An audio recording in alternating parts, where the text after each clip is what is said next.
अस्सलामुअलैकुम, आप देख रहे हैं हेल्थ 21 और मैं हूं आपका मेज़बान सैयद ताहा।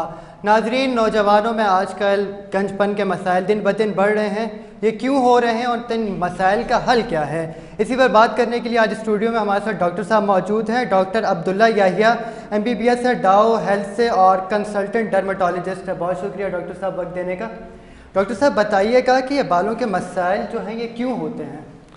देखिए, बालों की जो गंजपन है उसमें दो चीज़ें होती हैं। एक मेल पैटर्न बॉल्डनेस होता है और एक फीमेल पैटर्न हेयर लॉस होता है। मर्दों में और ख़वातीन में कुछ फैक्टर्स ऐसे हैं जो कि कॉमन होते हैं, जिनमें हार्मोनल चेंजेस होती हैं, न्यूट्रिशनल डेफिशिएंसीज यानी कि खुराक में कुछ कमी होती है, उसकी वजह से ऐसा होता है।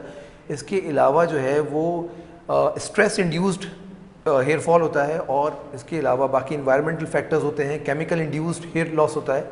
तो ये कुछ वजूहत हैं जिनकी बिना पे जो है वो बालों के मसाइल पैदा होते हैं। डॉक्टर साहब, कहा जाता है कि आजकल जो नौजवान नस्ल है उसमें जहनी तनाव, एंजाइटी, डिप्रेशन भी बहुत ज़्यादा है, तो क्या बालों का हेयर लॉस इस वजह से भी हो सकता है? बिल्कुल, स्ट्रेस इंड्यूस्ड होता है। बेसिकली स्ट्रेस क्या कर रहा होता है कि एक हेयर ग्रोथ साइकिल होती है। हेयर ग्रोथ साइकिल में जो पहला फेज़ होता है वो एनाजन फेज़ होता है, जो कि बालों की अफजाइश के लिए होता है। तो स्ट्रेस क्या करता है कि उस एनाजन फेज़ को शॉर्ट कर देता है और जो टीलोजन फेज़ होता है या जो कैटेजन फेज़ है उसको वो बढ़ा देता है, जिसकी वजह से हेयर शेडिंग होती है।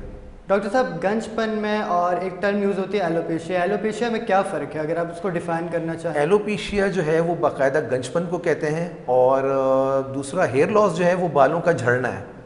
अच्छा, एलोपेशिया से जो आपके बाल हैं वो कितने अरसे में गिरते हैं और इसका क्या प्रोसेस होता है, कितना टाइम लगता है पूरा गंजपन में और सब क्या होता है? देखिए, नॉर्मल हेयर ग्रोथ साइकिल जो होती है उसमें 3 फेजेस होते हैं। नंबर 1 पे आता है एनाजन फेज़, नंबर 2 पे आता है कैटेजन फेज़ और फिर टीलोजन फेज़। एनाजन फेज़ वो होता है जो कि 6 साल तक बालों में रहता है और उसमें जो है वो हेयर ग्रोथ हो रही होती है उस 6 साल के पीरियड में। उसके बाद दूसरा जो फेज़ होता है वो कैटेजन फेज़ होता है जो तकरीबन 6 हफ्ते रहता है और टीलोजन फेज़ जो होता है वो 6 माह तक रहता है।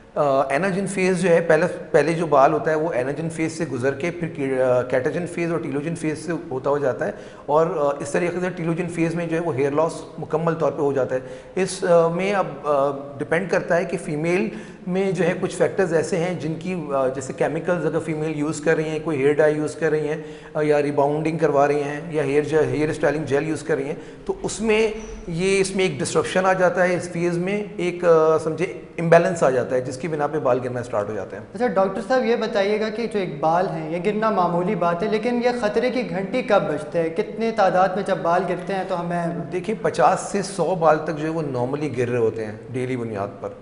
इससे ज़्यादा अगर हेयर लॉस हो रहा है, वो 50 से 100 जो बाल गिर रहे हैं वो आम तौर पे देखने में इतना नज़र नहीं आ रहा होता, जो कि समझें कि आपके नादानिस्ता तौर पे आपको पता नहीं लग रहा होता उसमें। लेकिन जब 50 से 100 बालों से ज़्यादा जब बाल गिरना स्टार्ट हो जाएं तो उसका मतलब जो है वो एविडेंट है वो चीज़।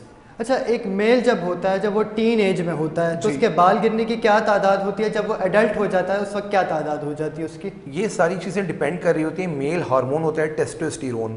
टेस्टोस्टेरोन जो है वो एडल्टहुड में क्या होता है कि टेस्टोस्टेरोन हार्मोन जो है वो ज़्यादा से ज़्यादा जो है वो कन्वर्ट हो रहा होता है डाईहाइड्रोटेस्टोस्टेरोन में और इसको कन्वर्ट करवा रहा होता है एक एंजाइम जिसको कहते हैं 5 अल्फा रिडक्टेज। ये 5 अल्फा रिडक्टेज एंजाइम जो है बेसिकली ये रिस्पॉन्सिबल होता है हेयर लॉस के लिए। अब इस हार्मोन को इस एंजाइम को रोकने के लिए हमें जो है एक मेडिसिन आती है मुख्तलिफ़ किस्म की, जिनमें 5 अल्फा रिडक्टेज इनहिबिटर दवाई होती है जो कि इस एंजाइम को रोकती है, जिसकी वजह से क्या होता है कि जो टेस्टोस्टेरोन हार्मोन है वो DHT में कन्वर्ट नहीं होता और बाल गिरना रुक जाते हैं। अच्छा डॉक्टर साहब, मसाइल तो हमने डिस्कस कर लिए, अब इनका हल क्या है? हम कैसे बाल जो हमारे गिरते हैं इनको हम रोक सकते हैं, हेयर फॉल को? देखिए, पहली चीज़ बुनियादी जो है वो खुराक है इंसान की। आपकी खुराक अच्छी होनी चाहिए। उसमें फ़ीमेल अगर हैं तो उसमें सबसे ज़्यादा जो कॉमन चीज़ होती है वो होती है आयरन डेफिशिएंसी एनीमिया। उसकी वजह से हेयर लॉस हो रहा होता है। तो आपकी न्यूट्रिशन ऐसी होनी चाहिए जिसमें आपके सारे वाइटामिन हों, मिनरल्स हों, जैसे ऐसी डाइट जिसमें जिंक भी हो, बायोटिन भी हो और बाकी जो चीज़ें हैं क्रोमियम, सेलेनियम, कोबाल्ट, वो सारी चीज़ें मौजूद हों। इसके लिए जो है वो ज़रूरी है कि ग्रीन फ्रूट्स हो, ग्रीन वेजिटेबल्स हो गए, फ्रूट्स हो गए, इनका इस्तेमाल ज़्यादा किया जाए। और इसके अलावा जो है वो आप अपनी डाइट में जो है वो वाटर इनटेक अच्छा रखें। अपनी डाइट जो है अच्छी रखें, वेल बैलेंस डाइट रखें, डेयरी प्रोडक्ट्स जो है उसका इस्तेमाल थोड़ा ज़्यादा रखें, दूध दही लस्सी का इस्तेमाल, और जितना मुमकिन हो जंक फूड से अवॉइड किया जाए इसमें। अच्छा डॉक्टर साहब, बहुत सारे लोग ये सवालात पूछते हैं कि जो शैम्पू वगैरह हम यूज़ करते हैं, जो हम बाकायदगी से इस पर तब्दीली करते हैं, चेंज करते हैं, एक हफ्ते कोई एक चेंज किया, दूसरे हफ्ते दूसरा, तो इससे भी बाल गिरते हैं? देखिए मेडिकेटेड शैम्पू जो है ना उसको 1 महीने से ज़्यादा यूज़ नहीं करना चाहिए। 1 महीने के बाद आप जो है वो दूसरा शैम्पू उस पर शिफ्ट कर जाएं।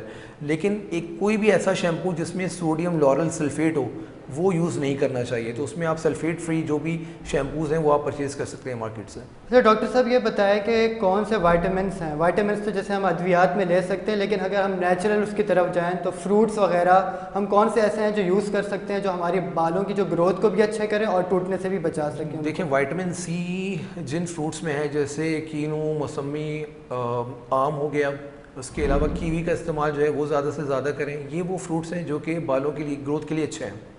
अच्छा डॉक्टर साहब, ये बताइएगा कि जो हेयर ऑयल्स वगैरह होते हैं, क्योंकि जो हम अगर दूसरी तरफ देखें तो हकीम वगैरह हैं वो काफ़ी इस तरफ कहते हैं कि जो ऑयल वगैरह है इनसे भी हमारी बालों की नशोनुमा अच्छी होती है, मजबूत होती है। वैसे आप क्या कहते हैं कि जो ऑयल वगैरह हैं ये भी हमारे बालों के लिए मुफीद होते हैं और हेयर फॉल को रोकने में मदद दे सकते हैं?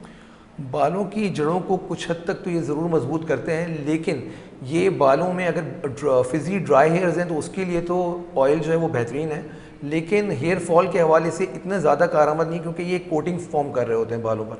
अच्छा डॉक्टर साहब, एक इंतहाई अहम सवाल है, वो मैं आपसे पूछना चाहूँगा कि एक मेल और फीमेल में दोनों में सबसे ज़्यादा बाल गिरने की तादाद या रफ्तार किस में ज़्यादा होती है, मेल में या एक फ़ीमेल में? देखिए मेल में बाल गिरने का अमल जो है वो कम उम्र में स्टार्ट हो जाता है। जैसे ही वो बलूगत की तरफ जाते हैं तो उनमें गिरना स्टार्ट हो जाते हैं, जबकि फ़ीमेल में जो है after the age of menopause, यानी कि समझें कि 45, 50, 52 साल में गिरना स्टार्ट होते हैं। मर्दों में ये अमल जो है वो 20 साल की उम्र में स्टार्ट हो जाता है।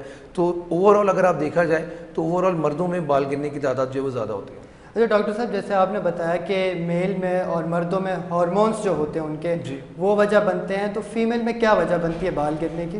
फीमेल में जो है वो न्यूट्रिशनल डेफिशिएंसीज, हार्मोनल इम्बैलेंस, उनमें जो है वो अगर मेंसेस के दौरान और ब्लीडिंग अगर ज़्यादा हो रही है तो उसमें क्या होता है कि आपका ब्लड लॉस ज़्यादा हो रहा है, जिसकी वजह से हीमोग्लोबिन कम हो जाएगी। हीमोग्लोबिन कम होगी तो उसमें हेयर लॉस ज़्यादा होगा। अच्छा डॉक्टर साहब, ये बताइएगा जो बच्चे होते हैं, हमने देखा है क्योंकि पैदाइशी होते हैं, जब वो बलूगत की जानिब बढ़ते हैं तो उनके बालों में पैचेस होते हैं, उसकी वजह क्या है? देखिए बच्चों में जो बाल गिरते हैं, वो जो पैचेस बन रहे होते हैं, उसकी जो वजूहत हैं उनमें नंबर 1 एलोपेशिया एरिएटा यानी कि बाल खुरा या बालचर जिसको कहते हैं उर्दू में। नंबर 2 टीनिया कैपिटस यानी कि फंगल इन्फेक्शन सर की जिल्द का। अब वो सर की जिल्द का जो फंगल इन्फेक्शन है उसको मज़ीद हम 4 हिस्सों में डिवाइड करते हैं टीनिया कैपिटस को। उसमें ये होता है कि उसमें ब्लैक डॉटेड अपीयरेंस एक होता है, नंबर 2 ग्रे पैच होता है, नंबर 3 कैरी ऑन होता है, नंबर 4 फेवस होता है। वो चीज़ जो है वो एक मुस्तनिद डॉक्टर जो डर्मेटोलॉजिस्ट है वही उस चीज़ को अप्रिशिएट कर सकता है, वही उसकी डायग्नोसिस बना सकता है on the basis of looking of the lesion at trichoscope. अच्छा डॉक्टर साहब, ये जो गंजपन होता है ये जेनेटिकल भी होता है क्या, वालिदैन की तरफ से आए या इस तरह की कोई हिस्ट्री होती है इसमें? बिल्कुल, एंड्रोजेनिक एलोपेशिया इसी को कहते हैं कि जो मौरूसी गंजपन होता है जो मर्दों में आ रहा होता है वो एंड्रोजेनिक एलोपेशिया कहलाता है, जिसका मैंने अभी थोड़ी देर पहले ही जिक्र किया है हार्मोनल चेंजेस की वजह से। अच्छा डॉक्टर साहब, ये बताइएगा कि गंजपन की बहुत सारी अलामात होती हैं, हमने देखा है कि बहुत सारे जो मर्द होते हैं कोई पीछे से गंजपन का शिकार होते हैं, कोई आगे से माथे से, तो इसकी भी वही वजूहत होती हैं और उनकी क्या कैटेगरीज होती हैं? इसमें सबसे पहली चीज़ जो होती है वो बाल जब मर्दों में जा रहे होते हैं तो सबसे पहले जो हेयर लाइन होती है वो रिसीड कर रही होती है, वो पीछे की जानिब जा रही होती है। इसमें क्लासिफिकेशन है, उसमें 6 स्टेप्स हैं उसके, स्टेज 1, स्टेज 2, स्टेज 3, स्टेज 4, इस तरीके से करके 6 स्टेजेस हैं, जिसमें बाल जो है वो सबसे पहले हेयर लाइन जो है आपकी रिसीड होती है और फिर जो है वो वर्टेक्स जो सर का जो ऊपरी हिस्सा है वहाँ से बाल जा रहे होते हैं और बिल आखिर जो है उसमें एक एम शेप पैटर्न बन जाता है, जो एम अल्फ़ाबेट है वो बनता है। तो डॉक्टर साहब, ऐसा नहीं हो सकता कि जब हमारी हेयर लाइन ख़राब हो रही हो तो तभी हम इसको रोक लें, ऐसा कोई हल है? देखिए जो एक प्रोसेस कुदरत की तरफ से जो चल रहा है ना, जो मर्दाना बलूगत के साथ जो हार्मोनल चेंजेस आ रही हैं, जो टेस्टोस्टेरोन है, उसको आप एज सच रोक नहीं सकते सिवाय इसके कि उसकी ट्रीटमेंट उस टाइम पे स्टार्ट कर दें। लेकिन उस टाइम पे उस ट्रीटमेंट को स्टार्ट करने पे बिल्कुल जो 18, 20, 22 साल की उम्र में वो ट्रीटमेंट स्टार्ट करने का एज सच कोई फ़ायदा नहीं होता, तो इसमें थोड़ा सा इंतज़ार करने के बाद जो है वो ट्रीटमेंट की जाती है। तो डॉक्टर साहब, अगर मैं आपसे सवाल पूछूं तो ये बताइएगा कि गंजपन का शिकार तो पूरी दुनिया में हर मर्द ही होगा या बहुत सारे मर्द होते हैं जी, जी। वैसे, लेकिन किस खित्ते में ज़्यादा देखा गया कि गंजपन के शिकार होते हैं इस खित्ते के मर्द? देखिए, गंजपन का शिकार मर्द जो है वो चाहे किसी भी दुनिया के खित्ते में हो, उनका हेयर लॉस जो है वो चूँकि वो ये जेनेटिकली इंड्यूस्ड है तो वो हर एक में बराबर ही होता है। अच्छा, ट्रीटमेंट ऑप्शन क्या है? बहुत सारे आजकल नए ऑप्शंस आ गए हैं, तो आप किसको ज़्यादा रेफर करते हैं? कौन सा देखिए, ऑप्शन? पहली चीज़ जो है वो तो नॉन फार्माकोलॉजिकल ट्रीटमेंट होती है, जिसमें आप बग़ैर दवाओं के इलाज करें। उसके लिए सबसे पहली जो चीज़ होती है पेशेंट की काउंसलिंग और उसकी रीएश्योरेंस, जिसमें आप उसके पेशेंट को उसके रहन सहन के हिसाब से, उसकी न्यूट्रिशनल जो डाइट उसकी है उसके हवाले से जो है वो उसको चीज़ें बताएंगे कि उसको क्या चीज़ जो है वो करनी चाहिए, कौन सी डाइट उसको लेनी चाहिए। वो है पहला स्टेप। दूसरे स्टेप में जो है वो आप ट्रीटमेंट स्टार्ट करते हैं, जिसमें फार्माकोलॉजिकल ट्रीटमेंट आती है।